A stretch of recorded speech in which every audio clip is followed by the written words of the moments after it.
Hello again, everyone, and we are live in the beautiful city of Palermo. Nagkamali ako na pindot kanina. Sorry mga ka-garden ha. And once again, welcome to another edition of Finance on the Go, brought to you by yours truly, of course, Aris Baloran, aka Mr. Hardinero. A real-life gardener po sa bansang Italy. But in spite of that, it didn't hinder me to set high goals for myself. So yours truly is also a registered financial planner. I am a coach under the Personal Finance Advisors Philippines, a transformatory coach, and one of the junior financial advisors of Empower and Transform. Yeah, being a father, I have always this vision that my children will be much better than I am. Alam niyo, I dream and I envision that my sons, Bryant and Isaiah, will be much better investors, storytellers, educator, and even public speaker than I am. And as well as now, my wife and I, Maricel, we started teaching and preparing them already. And it's that for that reason that I got so curious and inspired on the life story of our guest for today. Kaya shout out sa aking kaibigan, si Miss Eleanor Pangan for making this happen. Thank you, friendship. Ayan. Una ko siyang napanood sa isang episode ni Ma'am Salve sa Salve Says, wherein uh, the guest, his mom, together silang dalawa, they walk to knee-deep river para makarating sa school. So what an inspiration, di ba?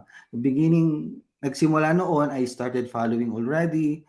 I started following him already, and I discovered na meron pang much inspirational, which her daughter, Isabella. Ikukwento niya sa atin mamaya. So my guest for today, ito hingala ako kasi mahaba ito.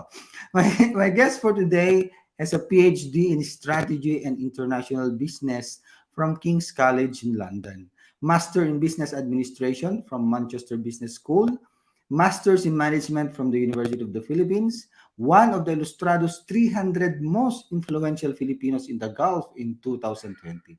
He is also a Dakilang Bayani Awardee. This is the highest award given to an overseas Filipino by the Philippine Consulate in Dubai and Northern Emirates. Also, he is a Kabayan Outstanding Filipino Awardee by Kabayan Weekly. He is the chairman of the Associate of Registered Financial Planners UAE Chapter, the chairman, Philippine School Governing Council, program head, Philippine Business Council Generation Business Program, and the chairman of the Middle East and North Africa Network of Filipino Diaspora.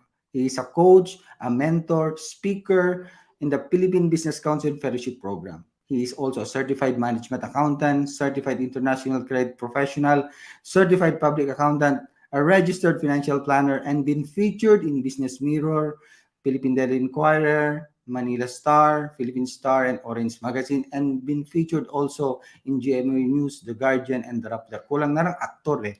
So ladies and gentlemen, Dr. Ben Levig Jr. Hello, Coach! Hello, Sir Aris. Magandang hapon po, magandang gabi, magandang umaga kung saan panig ng mundo man yung mga mga viewers mo, Sir Aris. Thank you very much for having me. It's a pleasure and an honor. Thank you, sir. Mali yung napindot ko kanina. Sorry. Kinabahan. Ikaw ba naman na magkaroon ng guest na ganito kasikat, mga ka-garden, ano?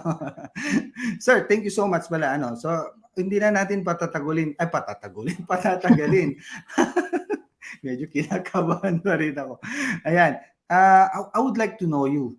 I would like to know you better para, alam mo yun, you had been an inspiration for me. I've been secretly following. Kulang na lang maging kwan tayo eh. Anong tawag nito? Paparazzi. para panoorin na yung buhay to observe, ano. So, sir, first question. Who, aside from my introduction, who is Dr. Ben Levig? Yun. Thank you very much, sir. So, alam mo, nung nag-usap tayo before nag-start yung show, yung sinabi mo na true to life hardinero ka, talagang nakarelate ako doon na Aris. No? Kasi ako, I'm a son of a agriculturist. Yung tatay ko talaga, agriculturist siya, pero farmer siya by heart. Kumbaga, ano siya, yung talaga yung passion niya, magtanim, magsasaka. Kaya yung ginawa niya, yung pinakamalapit na kurso niya is farming, agriculturist. Kaya doon yung pinasok niya. And out of the three of us, I have two other siblings. Ako yung nakakuha nung green thumb. Alam mo yung green thumb na kapag tinatanim mo na tumutubo? Tumutubo, Yun, oo. oo, ako dun na nakakuha ng ano, ng kumbaga ng gift na yun. And the funny thing is when I was growing up, nakikita ng tatay ko yun kasi sumasabay ako sa kanya, kung minsan pupunta sa bukid and everything.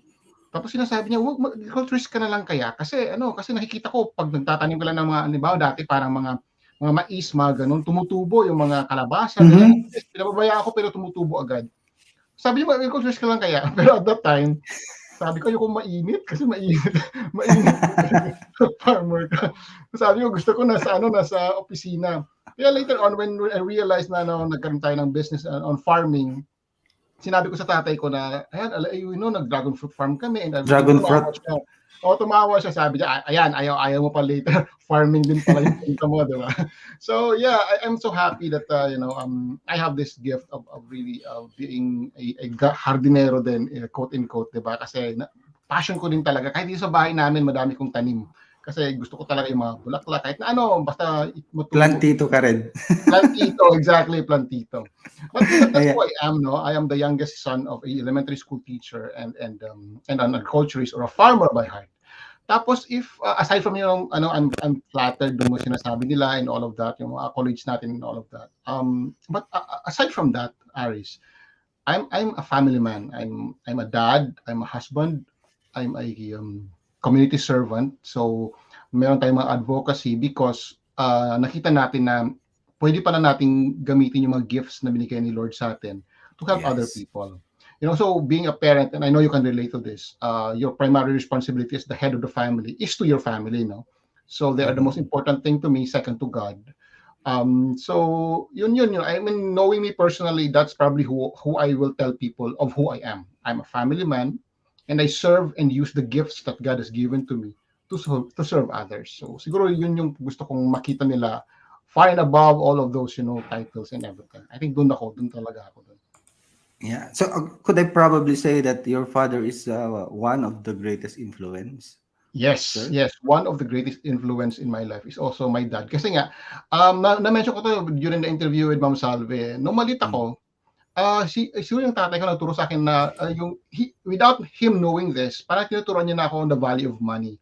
So, Oh. sumasabay ako sa kanya magtinda ng saging sa palengke.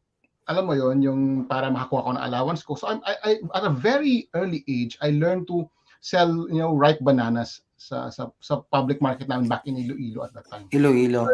Oh, so parang nandun ka na, naghahagol ka na ng pricing and all of that. So parang dun ko pa lang, as early as 6 to 7 years old, I already learned the value of money. I think at some point, no, without giving the whole financial literacy thing, parang nandun pa lang ano ko na unti-unti ko nang na-appreciate yung value ng pera because of what my dad is trying to show me at that time.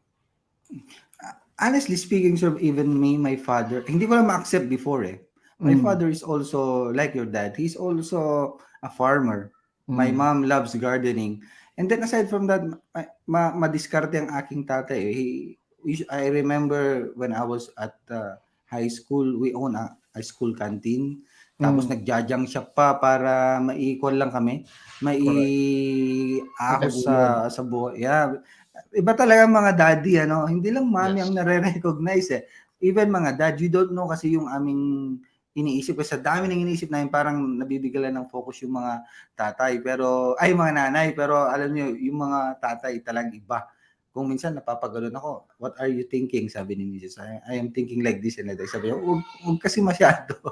Yes, totoo yan. And then we really appreciate that once we became fathers ourselves, di ba? Nakikita mo yung sense of responsibility na nasa balikat mo. You have the Yeah. responsibility to protect and to provide for your family, to keep them happy and healthy. So, mas na-appreciate mo yung tatay mo nung naging tatay ka na rin, di ba? Kasi you have that, that pure love for your family. So how do you inject now, sir, financial literacy to your family and what keeps you motivated? Yan, pumapasok na yung aking mga anak.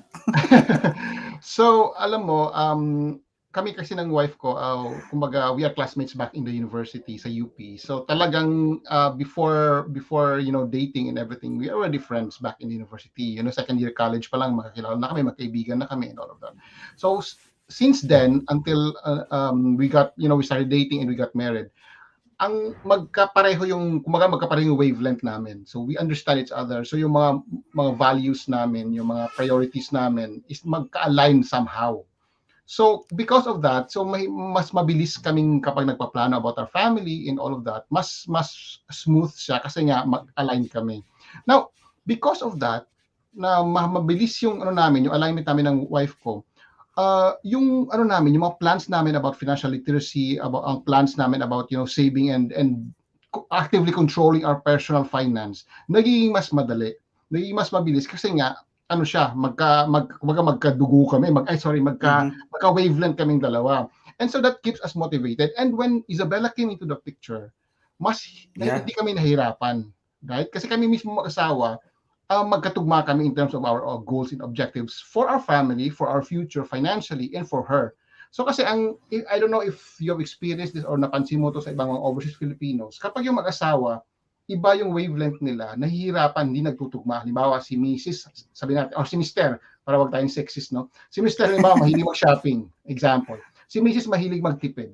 So kapag hindi nagtutugma yung mga goals nila or yung mga values nila, mas mahirap, nagkaroon ng clashes within the family, right? Especially of how to Yeah. manage and to grow the finances. So siguro, in my case specifically, we were very motivated because we are aligned in terms of our goals. Kaya siguro yun ang gusto kong may advice sa ating mga single guys or girls out there. Hindi lang ganda or kaseksihan or Amen. yung hinahanap natin dapat sa ating partner. That the partner has to be of the same wavelength in terms of financial management. No? Kasi importante yan. The finances of the family is a big factor sa smooth relationship ninyo as husband and wife, and especially more so kapag nagkaroon na kayo ng anak. So ayan, tip sa mga singles natin dyan, ha? Huwag masyadong physical appearance ang tinitingnan. Diba? Sabi ko nga, sabi ko nga sa mga nakakausap ko, swag don't pay bills. Swag Exactly. don't pay bills. Honestly speaking, sir, nakarelate ako dun sa sinabi mo because uh, mahilig ako sa sapatos before. It's like I have 200 mahigit na pairs of shoes and I only bought two brands before. It's either Jordan or Kobe's. Talagang maarte. Mabuti na Oh, lang during that time, wala pa kaming anak and then nung pumasok na itong first child namin, parang nahimasmasan ako ng konti pero patuloy pa rin ako. Then nag-change ako into addict naman sa bike. Alam mo, ito kasi, kung totoo yung sinasabi nila, top 5 persons that you follow, the top 5 people na pina-follow mo, kinakausap mo everyday, kung yung pang-anim. influences And you. hindi ko naman sinasabi na nagkaroon ako ng bad influence, pero ay napasama ako sa mahilig sa mga bikes, mahilig sa sapatos, and I turn out, I discovered it's really true. And then, ngayon naman, napasama naman ako sa inyo. So, mahilig mag-invest, talk about business, and every day, itong sinasabi ko palagi, ito yung palaging kinekwento ko palagi everyday. So, hindi ako nagsisisi na I changed my environment into something na centered talaga sa family. And what keeps me motivate also, sir, it's my family. They are the Exactly. one, yeah. I always anchor everything to them. Hindi lang nasa sarili ko, kundi for them also. So mga kagarden, napakinggan niyo yung sabi ni Dr. Ben, Yes.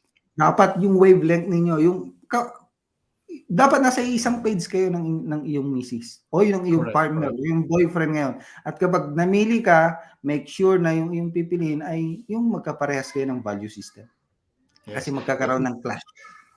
I-add ko lang Yes. sa sinabi mo, no, that you are an average of the 5 people around you. So kung sino sinasamahan mo, i-average mo yun. Yan ang pinakamalaking influence sa'yo. So tama yung sinasabi mo, Sir Aris, no? You select the people you surround yourself with. Kasi nga, they have the greatest influence to you. Yung sinasabi mo before, medyo magastos yung grupo mo, kaya naging magastos ka din. Later on, financially literate na yung yung circle mo, then it kind of flows through that na ikaw mismo nagkakaroon ka din ng kumbaga naging conscious ka na, naging aware ka na ng pag-manage ng finances mo, di ba? So very Yeah. important yan. And also, I just wanted to emphasize, to add into sinabi mo doon na it doesn't mean na i-deprive natin ng self natin of the things we want, Yes. right? It's not like that. Na, pag financial literate, sobrang sa pera, wala na, hindi gumagastos, yung umiiyak yung piso bago lumabas sa bulsa, hindi ganon. No? It's a matter of planning. That's why we call it financial planning, because you plan for Yes. it, right? For example, if you want to buy an LV bag, for example, for your wife, for example, alam mo mahal yun. So isang bagsak mahal yun. So let's say, $1,000, for example. Yeah. Hindi mo kailangan bilhin yun on the spot. you can plan for it, you can budget for it, and you can save for it. Diba? Doon po pasok yung delayed gratification natin na concept sa financial Yes. literacy.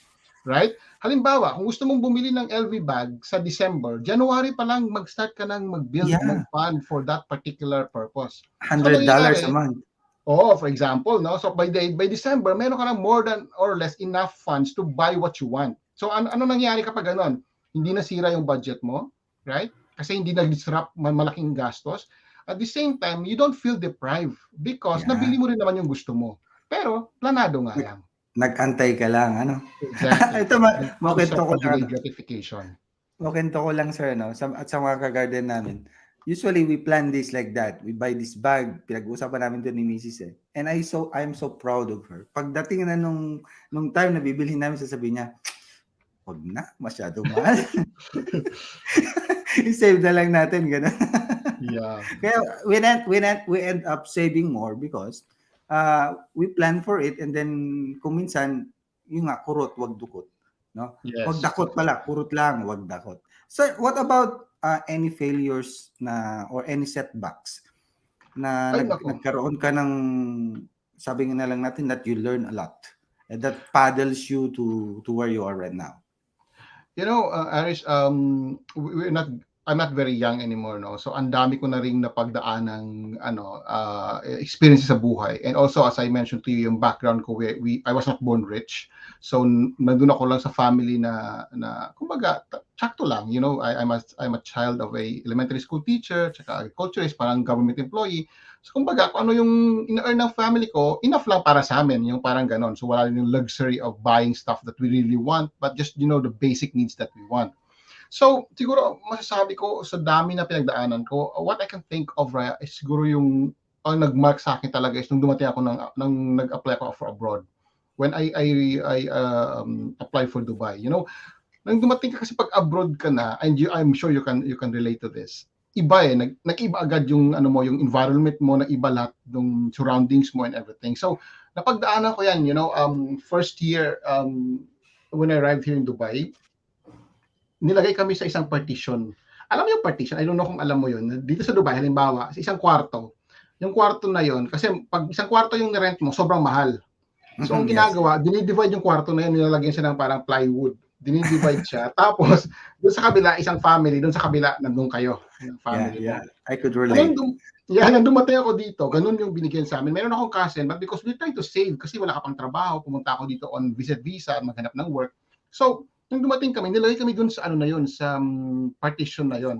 And then yung partition na yon, parang bedroom siya, pero wala siyang bintana. Kasi yung bintana, dun sa kabilang side ng partition. You know? So, nandun kami dun sa partition na walang bintana. Ang bintana namin, Aris, nandun sa banyo. Nasa CR yung bintana. So, alam mo naman tayo, sa Pilipinas, kahit hindi tayo mayaman, pero yung bahay natin, di ba, bintana, sanay ka na, pag nagigising ka, nakikita mong araw, and all of that. Yeah. And all of the sudden, pumunta ka dito sa isang partition na maliit na nga siya, tapos wala pang bintana, parang secluded ka. So ang ginagawa namin dati, may mga times na doon kami nagkakape sa sa banyo para lang makita namin yung araw. Alam mo yung gano'n. So napagdaanan natin yan, and at the same time, syempre nandito tayo sa dito kami sa Middle East, mainit. Pagdating mo, wala ka namang sasakyan agad, di ba? So nagbabas ka, naglalakad ka sa araw and all of that. Nandan yan, napagdaanan ko yan, and napagdaanan ko rin actually na wala na ako ng work. Nag-close yung company namin, ilang buwan akong hindi napagsweldo because yung company namin nagsara, nagkaroon ng legal problems, and all of that. So, etong mga experiences na to really opened my eyes, you know, that the reality of our lives here as overseas Filipinos. Na hindi pala walk in the clouds ang life ng overseas Filipino. Yeah. As what we have seen in social media. Yeah. Right?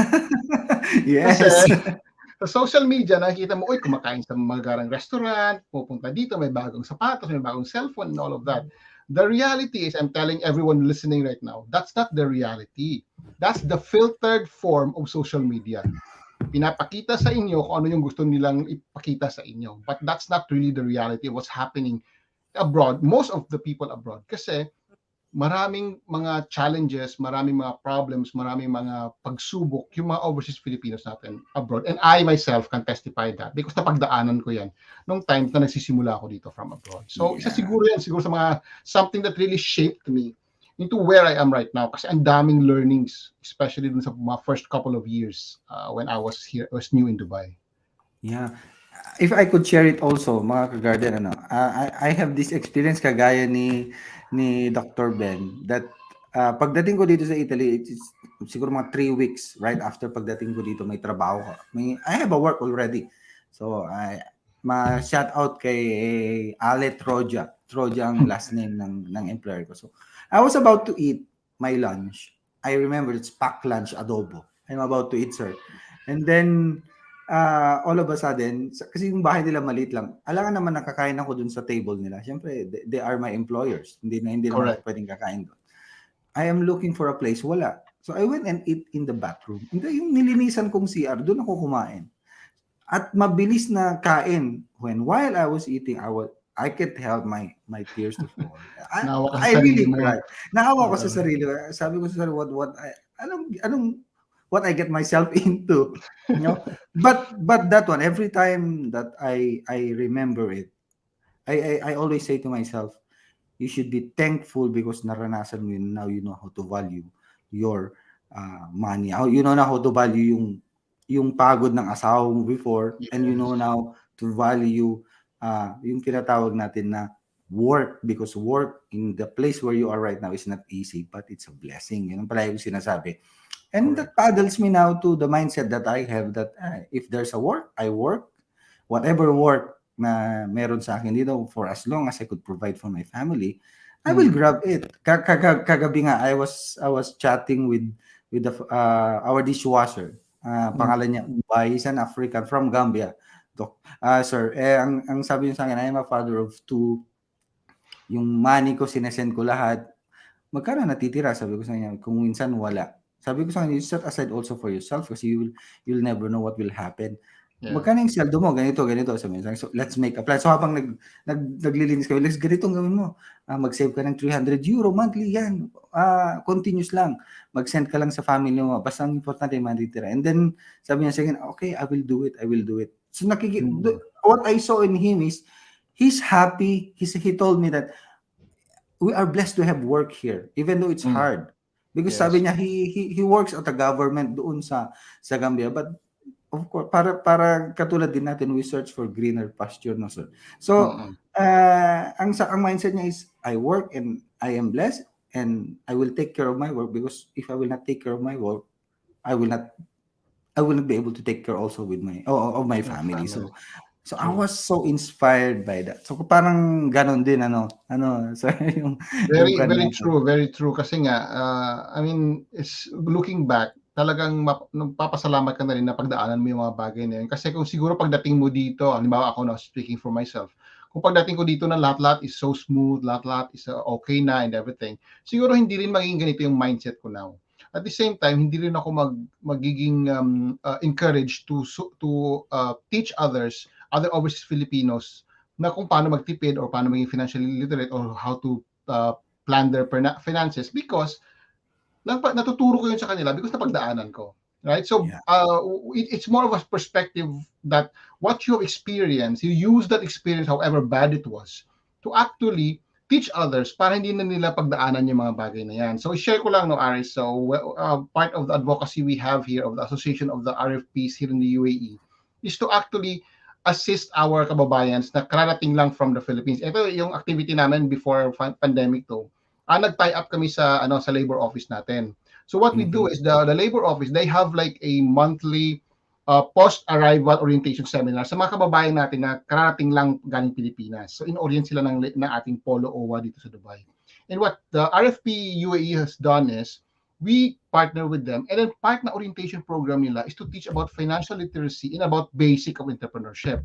Bakit namin ginawa yan? Kasi naisip namin, kung bago ka pa lang dito, kung salta sa Dubai or wherever you are, kapag natutunan ka na-inform ka na-orient ka na about, your plan, bakit nandito ka, how are you supposed to manage your finances, to ensure na alam mo na hindi ka permanent dito, that somehow, somewhere along the way, uwi ka ng Pilipinas. So at the beginning pa lang, planado na dapat yung buhay mo dito sa abroad. Yeah.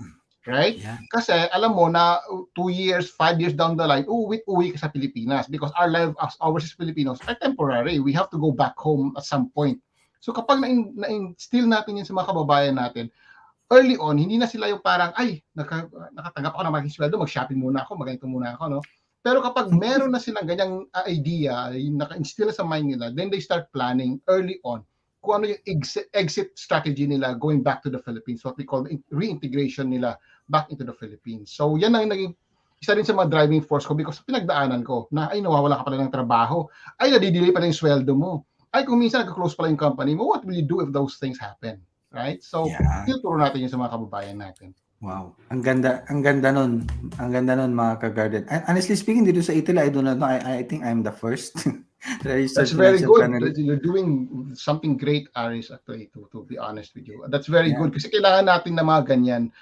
It was ever part of the world para meron tayong mga kababayan na nagtuturo sa ating mga ibang kababayan to be financially literate and to plan for their personal finance. My only purpose naman, sir, is to be a blessing to others. Correct. Kasi nga, I was blessed by these people. Kayo, yan sila Ma'am Salve, sila Coach Efren, sila Sir Randall, sila Sir Marvin, as I listen, sila Boss Rex. Because of them, I had developed this mindset by simply listening to them, watching them, and then later on mentored by Ma'am Salve and then Coach Efren. I want also to give back to the community. This is one way of my gratefulness because I was blessed. I was been able to provide for my family, and I was been able also to save at least for the future for me and my wife, and then be a blessing to my children later on. And then yung pinaka-important is to be a good model for everyone, especially the OFW here, that ang buhay natin dito hindi forever sumasahod tayo. Kailangan natin at least we set aside, we pay ourselves first. Yung pala yung word, you pay ourselves first para naman meron tayong future. And that's my sole purpose, sir. I would like to give back to the community. Kaya sabi ko, even though 3 lang, 4 lang nanonood sa akin, I don't care. What is important is I will empower and I will transform the life of those people who are watching right now. And it's that for this reason na ini-invite ko yung mga katulad niyo, sir, katulad nila Ma'am Salve, and all these financial literacy people para naman makapag-share sila ng kanilang experience and then to empower and transform itong mga taong manonood sa atin. Sabi ko nga, hindi ko pinipilit ang sa aking sarili. Makinig yung mga gustong makinig, and I'm sure yung mga makikinig, they will be blessed and they will learn a lot from the experiences of these people na kinakausap natin. As I learn from myself, yung mga nanonood din matututo rin.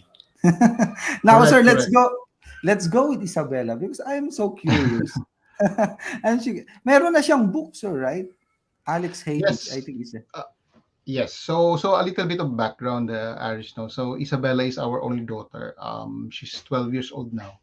Pero ang hindi alam ng mga tao is, nahirapan kami dati to conceive. So ilang beses kaming nakunan. So Isabella is actually we consider her as a miracle child kasi nga at that time after kami ilang beses nakunan, the doctor even advised us to stop trying kasi nga ay makukunan ka lang naman, so you stop trying, don't do that to your body and all of that. So talagang we prayed so hard na we want to have a child. So naman si Lord naman is really good and he gave her to us on the perfect timing, And a funny story, may isang story na kasi my wife have some health issues. So at that time, parang nagsasabi din ng doktor na very delicate yung pregnancy. And sabi ng doktor na baka maano din siya, mawala din siya kasi nga because of the situation. But it was through prayer and it's a great miracle na nandito siya. So when she was eventually born, aside from being so happy about it, we kind of promised God that whatever gifts that He will give her, we will offer it back to Him. So, syempre, as parents naman, hindi naman natin alam kung ano yung future anak natin. We hope for the best, we plan for the best, whatever way we can para masupport yung bata. Pero syempre, kung ano binibigay ni Lord sa kanya ng mga gifts niya, it's different on every child. So, nung napansin na namin that Isabella is actually good in writing, then we encourage her. So job naman natin yan as parents na kung ano yung ano ng anak mo, ano yung Gusto leanings niya. ng bata, Yeah. ano yung gusto niya. Our job is to support him or to support her, di ba? Para lang ma-realize niya yung full potential niya. And that's what we did with Isabella. As young as like 5 years old, binibigyan namin siya ng mga writing pads, yung mga colorful, yung mga nilagyan namin siya ng mga paborito niyang pagkain para ma-enjoy yung bata to do what she loves to do, which is writing at the time. So in-encourage namin siya, in-encourage until such time na nag-decide na siya, why? Kasi yung story na ginagawa niya, humahaba ng humahaba. And then eventually, one day, she told us, why don't I write a book? I think she was like around 9 years old at the time. And we said, okay, sa isip namin, sige, kung anong gusto mo. Kasi siyempre wala naman kami experience, right? But we want to just support her. And then, yeah, so kasi gusto ng bata, nandun yung passion niya. And she was able to do it, right? And she was able to, after a year, she was able to publish a book and then have it published in Amazon. Now, nandun na yung libro, ang tanong namin is, okay, remember, we want to give back. We want to use the talent that God has given to you to support the community or to to give back in whatever shape or form. So ito Aris na-release yung book niya is kasagsagan ng COVID. Ito yung time na nag-lock in per country, hindi makauwi yung mga kababayan natin from Dubai, nawalan sila ng trabaho, nawawalan sila ng pera, naubos yung savings nila, hindi sila makauwi kasi nga walang flights. So nasa stuck sila dito. Ito yung mga time na nawawalan sila ng pagkain, nawawalan ng gatas yung mga anak nila kasi yung mga parents wala ng trabaho, hindi nakapag-save and all of that. And so when we saw that, we said, okay, at that time, maraming nang nagkaka-interest sa libro niya kasi syempre bata, tapos nagka-book. So everybody's interested to, support the child. And then what we decided was, okay, this is your gift and we have an opportunity here to help. So ang ginawa namin, we partnered up and she decided on this. We partnered up with the UAE Food Bank and our Philippine Consulate here, our Consul General. So ang ginawa natin, ang proceeds ng book niya, 100% of the proceed of the book was used to buy relief goods, pagkain, grocery, and we distributed to more than 100 families affected by COVID-19 here in the UAE. So yun yung naging ginawa niya sa libro niya, sa proceeds ng book niya. Alam mo, bata yan, siyempre, kung may proceeds siya, pwede niya bilhin ng toys niya or clothes. But as parents, we are proud because instead of doing those things, she chose to actually use the proceeds to help others, which is consistent dun sa na-promise namin kay Lord when, we were struggling to have her in the first place. At the same time, part also of that proceed was used to support the kids of the Friends of Kids with Cancer Foundation back in Iloilo, dyan sa Philippines. Kasi nung around 7 years old siya, inopen namin siya kanya na yung mga ganyan ng sitwasyon. So her eyes were open. Ay, may mga ganito pala, may mga bata pala kung minsan na nagkakasakit and all of that. So what we did was part of the proceeds was used to provide support for them, medicines, mga needs ng mga bata, to support those kids para ano sila, to help them while they fight for against the disease. So dalawang charities na yun was used to support yung mga proceeds ng book niya. So I mean, as parents, yung magkaroon ng libro yung anak natin, we're so happy about that. But the fact that she took it a step further and used actually the proceeds of those books to help others, it is something that we are thankful for, we are grateful for, and we are aligned with what we really wanted in the first place, which is for her to give her gifts back, for the glory of God and for helping others. Yeah. Actually, na-inspire akong panoorin siya. She's a great speaker also. She's a great speaker also. Yes, so she is actually a Toastmaster champion, no? May mga international din siya na competition siya na sinusupport din natin kasi gusto niya. So okay, we find venue for her to express herself, and Toastmasters is one of the venues she chose. So okay, we support you. May mga meetings siya kung minsan and everything. So yun naman talaga yung trabaho natin as parents, di ba? Kung alam mong nakakabuti sa anak mo, you support her. So I think that's what she's doing. Honestly speaking, pangarap ko yan maging Toastmaster. Hindi pa kasi ako nag-a-apply. Kasi my goal starting this year, sir, is to be, hindi pala to be, to enhance yung speaking ability natin, yung Yes. storytelling ability natin, public speaking ability natin. At least naman para pag napakinggan tayo, yung message na gusto natin i-convey sa ating mga listeners ay talagang ma-feel nila yung message na yon na gusto natin sabihin Yes. sa kanila. So I was watching Isabela. Wow, sabi ko, batang-bata pa ito. Ako ilang taon na, but anyway, wala namang late eh. Wala namang Yes, late sa pag... exactly. I mean, what you're doing right now is actually a step forward, diba? You know, the more you do these kind of things, the more you are enhancing your skills. Kasi skill lang naman yan at the end of the day eh. Natututunan yan. So Yeah. the more you do it, the more repetitions you do it for, naging mas naging mas improve ka. How do you inject pala financial literacy to your daughter? Paano nyo siya? Nag-invest na ba siya? So, O, ganito I'm kasi, no? sure. So, kasi nga, syempre kami as I mentioned to you, kaming mag-asawa, we are aligned in terms of, our savings, habits, our guidelines at home, kung paano namin hindi kami magkarpo sa bahay and all of that. We always keep a simple lifestyle, way below than, whatever we are earning and all of that. So nakikita niya yon. At an early age, talagang tinuturuan na namin siya. Like the concept of delayed gratification, that's number one. Hindi siya pwedeng, kung may nakita siya sa mall, mabibili niya agad. Hindi porket kaya ni mommy or daddy, available na yan. Hindi Pwede ganun. na. Yes, hindi ganun. So tell you frankly, yung cellphone ng anak ko, ang cellphone niya is one of the oldest cellphone. Siguro sa mga klase niya, siya ang pinaka-oldest cellphone. And we could easily, with the proceeds of her book or her second book, we could easily buy that, choose to buy a cellphone for her kasi kailangan naman niya and all of that. Pero, what we did was, the second proceed of the book was used for another advocacy, which is to generate a reading center for a school back in Iloilo, a village in Iloilo. So yun naman ang project niya. So the fact that she's choosing that above her own personal gain na bumili ng cellphone, siyempre bata yan. Mas, minsan sa school siguro nila, sila na, oy, mas maganda yung cellphone ko, mas update or whatever, diba? But for us, because we have instilled in her delayed gratification, right? So kailangan mo i-build yung funds mo to buy the cellphone that you want. So kasi yung funds niya, na ano sa kanya, meron kasi siyang jar yung money jar. So meron siyang money jar for her expenses, meron siyang money jar for her cellphone, yung gusto niya, meron siyang money jar for her investments, nandun yun. So yung cellphone niya na money jar, hindi pa kasya. So she's saving on that hanggang whatever yung pera na makuha niya, sinisave niya doon na portion of that for her cellphone. Kapag napuno yun, then that's the only time she can buy her own cellphone. Mm-hmm. And the second one, meron siyang for investment. Nagsisave siya for investment. So while that fund is getting, nag-i-increase yung value ng fund na yan, on the side, tinuturuan na namin siya. So nag-stock trading na siya, tinuturuan na siya how to read charts, tinuturuan na siya on money management, tinuturuan na siya on crypto.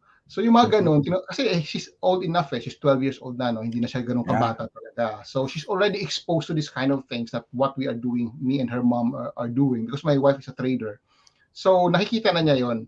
Pero ang gusto kasi namin mangyari, now nag-paper trade pa lang siya, kasi ang gusto namin mangyari, she will use her own money. Right? So hindi yung pwedeng handed lang ni daddy or ni mommy yung funds niya for her to trade. It has to be her own thing. Para ma-appreciate niya, Aris, yung value ng pera. Na yung pera, ino-earn yan, hindi yan napupulot o hindi yan kinukuha mo lang sa parents mo. Kasi it's not forever na nandyan yung parents. Hindi forever na nandyan ating, di ba, daddy or mommy. So eventually, we will have to learn to fend for ourselves. So paano niya malalearn yun kung lagi na lang binibigay ni daddy or ni mommy yung kailangan niya, di ba? So although we can, but we choose not to because we choose for her to learn. That's the important thing. She has to learn. At the same time, it keeps her feet on the ground. Alam mo, I don't know if you can relate to this. Yung mga bata kasi kung minsan sa abroad, iba sila doon sa mga bata back in the Philippines. Kasi yung mga bata sa Philippines, nakikita nila yung reality. Nakikita nila yung mga slums, nakikita nila yung mga whatever is there na nangyayari. Dito sa Dubai naman, nakikita niyo mga skyscrapers, nakikita niyo yung mga malls na malalaki. So yung concept niya of, poverty, for example, is not really very defined. So ang job natin is not to shield our kids, but our job is to show them the reality of life. Na hindi lahat ng bagay available sa'yo. May mga bagay na in-earn mo, pinagtatrabahuhan mo. Hindi lahat ng tao, yung kapag may gusto ka sa mall na bibili mo, hindi ganon. Right? So mga na yan, kailangan natin expose sa mga bata para hindi sila doon sa bubble nila na they have their own little world na akala nila perfect. Hindi ganun. So what we do is, Oo. that's why we show her all of these advocacies to show her na kailangan mong tumulong kasi may mga ganitong nangyayari sa surroundings mo. Not only here in Dubai, like what happened in the COVID situation, but in the Philippines, like all yung mga bata doon pinatatayuan niya ng reading center, yun yung mga bata ng mga anak ng mga magsasaka. No, so those are the yung mga bata na yun, in that situation, she sees this thing. So namumulat yung mata niya, which I think is one of our main goal, to let her see what's the reality, what's the reality happening around the world. Alam mo sir, habang nagkukwento ako, natatawa ako dahil akala ko ako lang, hindi ako lang. Akala ko hindi ako normal kasi ganyan ang ginagawa ko sa aking Yes. mga anak. Oo. As I teach them, sabi yung aking panganay, if you ask him what's stock market, pwede niyang i-define sa yan. Where do we invest our money? Sasabihin niya sa yan. What is the priority? Sasabihin niya sa because I really do believe that yung pinaka-perfect na age to teach our children is from 0 to 7 years old. You could, correct. Parang sponge kasi yung utak nila on that time. According sa isang psychologist pala na nakausap ko, sabi niya is their brains is like sponge. Tingnan mo yung Correct. sponge, lagyan mo ng tubig, absorbs niya lahat yan. So, ganyan ang utak ng bata. So, yung mga gusto mong, yung mga belief system, values are caught, not taught. So, yung napipick up nila tayo if they ride their broom, for them, it's a horse. No? When they imagine, for them, it's true. So, kung ano yung nakikita nila sa atin, mga kagarden, they really pick it up. So, totoo yung sabi ni Dr. Ben, I was laughing because I was teaching my 7-year-old son charting. So, parang siguro, wow naman, grabe ka naman, Aris, ang bata-bata, ganyan. Hindi because this is the perfect time for them. My son loves mathematics. Hindi sa pagmamayabang, dun sa kanilang classroom, sir, nasa multiplication 7, table 7 pa lang sila. He's not already in 12. Nasa 12 na siya. And he is asking me now how division na. So sabi ko, sumasakit ang ulo ko dito sa batang girl because it pushes me also to learn. Pero sabi ko, that's good. That's magandang very good. Problema yan. It's very good. So yung support system natin sa mga bata, kung saan sila masaya for as long as it's for their own good, talagang supportahan natin. At makwento ko lang din yung aking 3-year-old na yung son, bunso. Minsan, pumunta siya sa akin umiiyak. I was resting. Sabi niya, Daddy, A, B, C, D, E, F, G, H, I, J, K, L, M, N, O, P. Sabi ko, anong sinasabi ng batang ito? Tignan ko, inilipat pala ng kuya niya yung pinapanood niyang alphabets. Kaya sabi niya sa akin, Daddy, A, B, C, D. Memorize na niya. Hindi naman namin yung tinuturo. So, mga ka-garden, it's very important that tinitigdan natin yung ating mga ginagawa. Because our children pick it up. Yeah, yes, very. Yes, sir. You drive a very important point there, Aris. No, it's not. It's more of not only of what we say and what we tell them. It's how we behave, our own attitude. Mas napipick up ng bata yon compared sa sinasabi mo. Kahit sabi mo siya mag-save, pero yung parents mismo magarbo or living beyond their means, yun ang napipick up ng bata, right? So we should be very careful. Hindi lang sa sinasabi natin, but we also, do what we preach. Right? Kung anong sinasabi natin, dapat ginagawa talaga natin. And of course, we're not perfect, of course. Pero syempre naman, we do our best as parents. Yeah. Grabe, ang bilis ng oras. Ang bilis ng oras. We are down to the next 2 questions. Dami pa sana, pero I know, very busy si sir. So, any advice now, sir, sa mga, particularly itong mga kababayan natin who are living overseas, any message for them on how they prepare for the future or they take care of this, kasi we are stewards so paano nila take good care itong mga blessings na nanggagaling sa Panginoon? Yes. Siguro few things, there's so many, pero siguro I want to dwell into like few things. Number one is as overseas Filipinos, may expiration date ang ating stay abroad. Sometimes we pretend that this will be forever, but the reality is not. The reality is at some point we will go back home, right? Yeah. So with that, kasi gusto kong idikdik yan sa pag-iisip ng ating mga kababayan kasi kung minsan nakakalimutan natin. And it's because once we realize that lahat ng plano natin should be So, geared towards that. Ang plano mo is, on the back of your mind, whatever you do, whatever you decide, however you spend your money here abroad, nasa back ng mind mo dapat na hindi ka permanente dito. You at some Amen. point will have to go back home. Now, Yeah. with that knowledge, anong kailangan mong gawin? Right? So number 2, what that would lead you to plan your life na eventually meron ka dapat na reintegration plan back home. Okay, for example, you go abroad. You have the plan, okay, magsistay ako ng abroad for 5 years. But eventually, hindi naman nangyayari. Kung minsan nag-extend tayo, that's fine. Pero, once nagkaroon ka ng plan na, okay, I'll do this, and then my plano ko is to go back home after 10 years, for example, then what will I do when I go back home? Anong gagawin ko dun? Kasi pagdating mo ng Pilipinas, wala kang pension kasi ang pera mo nasa labas, right? So wala kang pension plan, wala kang you might have your SSS if you do it, but that's very small. So Kulang. that means kung ano yung kinikitaan mo, kasi syempre ang idea natin, overall knowledge natin is kapag abroad ka, medyo mas malaki yung sweldo mo compared back home. So habang malaki ang sweldo mo abroad, what will you do with your spare cash so that when it's time for you to go back home to reintegrate back in the Philippines, meron kang pera enough over and above to sustain you while you do your retirement. Right? So very important yung mga kabayan. Ano yung plano mo when you go back home?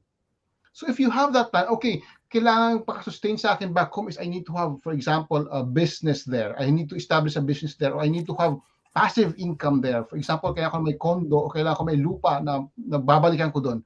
If you have all of these plans in place, then what you do is to work on this, achieving these plans.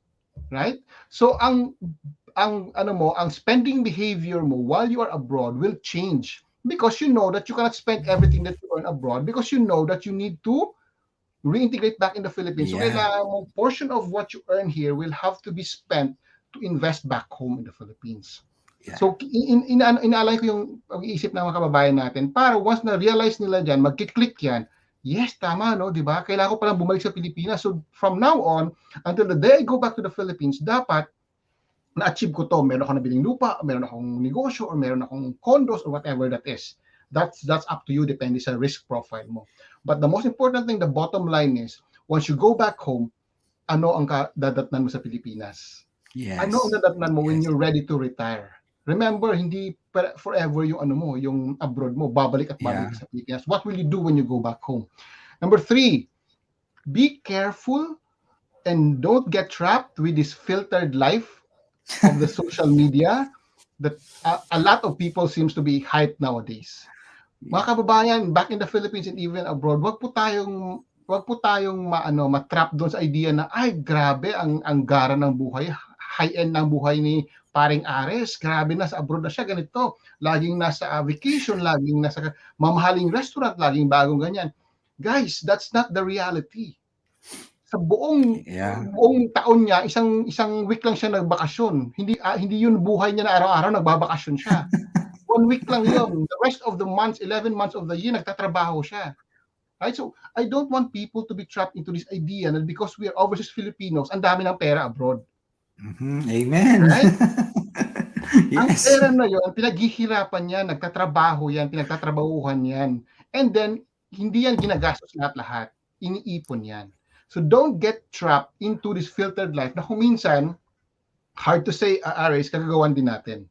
We create this persona na ay ako yung abroad ako, lagi akong nasa yung na social media ko laging nasa vacation, laging bago lahat. So because kini-create mo yung persona na yon, nangyayari, sino sustain mo? So kahit hindi mo na kaya, kailangan kang bumili ng bagong damit, kailangan kang magbakasyon na naman kasi kailangan mo ipalabas sa social media mo na lagi kang ganyan. You are creating a monster, right? Mm-hmm. So both ways yan. Doon sa nanonood ng social media, don't get hyped into this filtered life. That's number 1. And number 2, doon sa mga kababayan natin na mahilig sa social media, don't get trapped into living this persona na hindi naman kayang i-sustain. Very important. And lastly, Aris, and this might be a little bit more controversial, but do not allow your family back home or extended family mo to control your finances abroad. Ano ibig sabihin nun? Hindi pwede na ibang tao na didikta sa'yo na, oy, padalan mo kami ng ganito, padalan mo kami ng ganyan, padalan mo kami ng ganyan. You, as the overseas Filipino, should have the full control of your own finances. Yes, it's part of our tradition to help. Yes, nasa puso natin yun kasi Pilipino tayo. But you need to have control. Kung hindi mo kaya tumulong ka hanggat nakakaya mo lang. Huwag mong ibigay lahat na wala nang natira sa'yo because lang na sinabi ng ibang tao na ito dapat mong gawin, yung pera mo dapat napupunta dito, napupunta doon. Hindi. Your control of your finances is up to you, my dear overseas Filipinos. Huwag nating allow na ibang tao mag-control ng finances natin because that's our future, especially if we are having family. Yung pera natin para sa pamilya natin. Right? So, kailangan tayo ang may control of our personal finances. Ayan. Ayun. Maraming salamat. Amen. Amen. So, any last message na lang, sir? After all said and done, how do you want to be remembered naman? Well, ako naman, I mean, we do the best we can, right? So, siguro, at the end of the day, so sa mga times na it's time for us to retire and all of that. Gusto ko lang na yung sinasabi ko sa anak ko na, uy, easy yung gift na binigay ni Lord sa'yo, gamitin mo to help others. I should also be a role model for that, right? Mm-hmm. So ako din, nakikita niya rin ako na kung minsan ginagabi ko sa pag-uwi, nagtutalk tayo because I'm also trying to give back what the Lord has graciously given to me as a gift. Right? Kung ang gift ko pala is magturo sa iba or ang gift ko tumulong sa iba, then let it be. Because gusto ko rin ibigay kay Lord yun. At the same time, gusto ko rin makita ng anak ko para maging role model din tayo sa kanila na yung pala yung gusto natin gawin na tumutulong sa iba. It feels good to help other people. So, yun ang gusto ko. I mean, probably not really to be remembered by anyone, but just at some point nakita nila na may mga taong gaya natin na spend a lot of time to help others and to support others in their financial journey para naman matulong tayo. We pay it forward. Sila naman, kapag narinig nila tayo, tutulong din sila in the future, right? Kasi tayo, halimbawa, may mga coaches tayo, sina Ma'am Salve, nandyan, sina Coach Randall, nandyan, sina Coach Rex, nandyan. So we learn from them, right? Now, it's our time to give back. Tulong naman tayo dun sa mga kababayan natin. And then, we'll never know, Aris. Maybe, ilan lang yung nakikinig sa atin ngayon, 1, 2, 3, or 10, whoever, but maybe one of them nag-click sa kanya, yung ginagawa ni Sir Aris and ni Dr. Ben, gawin ko rin yun, tutulong din ako sa iba. Then, you have fulfilled yung purpose mo. Na ginagamit mo yung gift mo to help others, and then somewhere along the way, someone saw you, and then they decided to also help others because of what they've seen in you. Right? So paying it forward. So I think it's more of that for me. Showing it to my child na ito yung purpose natin to show our gifts and help others using our gift. At the same time, makita din ng ibang tao na, hey, kung may gift ka, tumulong ka. Then that goes on and on and on, diba? So hopefully they will do. So there's a lot of things that we need to learn. Obviously, hindi tayo perfect, right? Yung sabi nila, no, whether it's either you win or you learn. Yeah. Either you win or you learn. So walang failures dito. It's learnings. So if ever we stumble, that's a form of learning. So it's either you win or you learn. The choice is yours. Yeah. Yes. Thank you so much. Thank you so much, Dr. Ben. What a way. Yeah. So, mga ka-Garner, I know that in this world, we are always measured by how much the peso sign, the euro sign, the dirham sign, or even the dollar sign that we have in our bank accounts. But here's what I want you to know, that God created us with an infinite value. God created us equally. So, God created us and gave us this tool, the greatest tool, which is our brain. So, anong gawin natin? No, let's use this brain. So, kuha na kayo right now, kuha kayo ng papel, ng ballpen, you write all your goals, whatever you have right now, your visions in life. Write them and then put numbers into it. And then start now. No, start now. Kasi alam mo na kung magkano alam mo na yung number na yun eh. So, start now. And the most important, don't forget, develop a habit, develop a system. And if you allow us, develop this millionaire mindset that will paddle you to reach these goals. Ayan. So we hope and pray, mga ka-Garden, na meron kayong nakuha, meron kayong na-pick up, because today, ang dami ko na namang natutunan. Hello, Coach Elo. Thank you so much. Ayan. So, Dr. Ben, thank you so much for your time. I will not taking much of your time. I know that you're busy. So, bye everyone. So, if you're Maraming looking for salamat. a Thank you for having me. yeah. So if you're looking for a financial planner that's always on the go, look for Mr. Hardinero. Look also for Dr. Ben Levick Jr. And that's us. So don't forget finance on the go every Sunday po tayo. Bye everyone! Bye.